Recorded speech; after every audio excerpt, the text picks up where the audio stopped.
Metro ನೇರಳೆ ಮಾರ್ಗ complete ಆಗಿದೆ. ಚಲ್ಲಘಟ್ಟ ಟು ವೈಟ್ಫೀಲ್ಡ್ ನಡುವೆ ಯಾವುದೇ ಅಡೆತಡೆ ಇಲ್ಲದೆ ಮೆಟ್ರೋ ಓಡ್ತಿದೆ.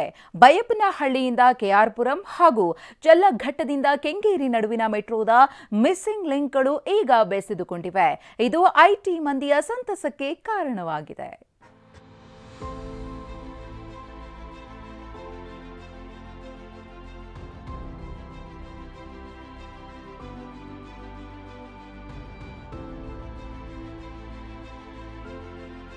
ಬಹುದಿನಗಳ ಕನಸು ನನಸಾಗಿದೆ.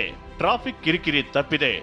ಬಿಸಿಲಿನಲ್ಲಿ ಧೂಳಿನಲ್ಲಿ ಓಡಾಡ್ತಿದ್ದ ಜನ ಸೋಮವಾರ ಎಸಿ ರೈಲಿನಲ್ಲಿ ಕೂತು ಜಮ್ ಅಂತ ಪ್ರಯಾಣಿಸಿದ್ರು. ಅಷ್ಟಕ್ಕೂ KR Puram to Baiyappanahalli, Kengeri to Challaghatta metro ಮಾರ್ಗ ಕಾರ್ಯಾರಂಭವಾಗಿದ್ದು ಸಿಟಿ ಮಂದಿಯ ಖುಷಿ ಡಬಲ್ ಆಗಿದೆ.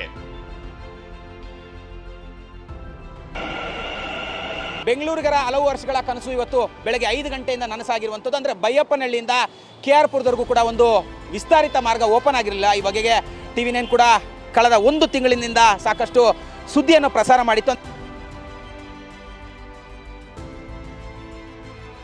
ಚಲ್ಲಘಟ್ಟ ಟು ವೈಟ್ಫೀಲ್ಡ್ ವರೆಗೂ ಯಾವುದೇ ಅಡೆತಡೆ ಇಲ್ಲದೆ ಮೆಟ್ರೋ ಸಂಚಾರ ಶುರುವಾಗಿದೆ.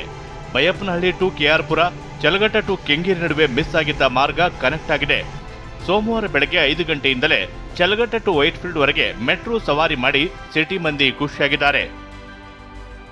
ತುಂಬಾ ಅನುಕೂಲ ಆಗಿದೆ. ಓಪನ್ ಆಗಿದ್ದು ಡಿಲೇ ಅಂತ ಹೇಳ್ತಿದ್ರು, ಅಪ್ರೂವಲ್ಸ್ ಅದು ಇದು ಅಂತ, ಬಟ್ ಗೊತ್ತಿಲ್ಲ.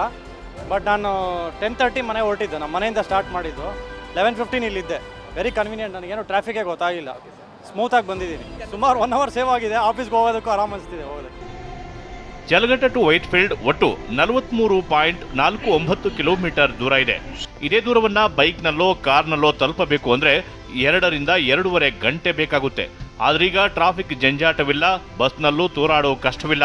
ಹಾಗಾಗಿ ಮೆಟ್ರೋದಲ್ಲಿ ಅದು ಕೇವಲ 1 ಗಂಟೆ 20 ನಿಮಿಷದಲ್ಲಿ ರೀಚ್ ಆಗ್ಬೋದು. ಇನ್ನು ಬೆಳಗ್ಗೆ ಮತ್ತು ಸಂಜೆ ವೇಳೆ ಪೀಕ್ ಅವರ್ ಆಗಿದ್ದು 3 ನಿಮಿಷ 5 ನಿಮಿಷಕ್ಕೆ ಒಂದು ಮೆಟ್ರೋ ಓಡಲಿದೆ. ಉಳಿದ ಸಮಯದಲ್ಲಿ 10 ನಿಮಿಷಕ್ಕೆ ಒಂದು ರೈಲು ಸಂಚಾರ ಮಾಡಲಿದೆ. ಚಲ್ಲಘಟ್ಟ ಟು ವೈಟ್ಫೀಲ್ಡ್ಗೆ 57 ರೂಪಾಯಿ ಟಿಕೆಟ್ ದರ ನಿಗದಿ ಮಾಡಲಾಗಿದೆ. ಅಂತೂ ಸಾರ್ವಜನಿಕರ ಪರದಾಟ ಕೊನೆಯಾಗಿದೆ. ಮೆಟ್ರೋ ಕಾರ್ಯಾರಂಭ ಚಲ್ಲಘಟ್ಟ ವೈಟ್ಫೀಲ್ಡ್ ಸುತ್ತಮುತ್ತಲಿನ ಜನರಿಗೆ ಹೊಸ ಖುಷಿ ನೀಡಿದೆ. ಕಿರಣ್ ಸೂರ್ಯ, TV9 ಬೆಂಗಳೂರು.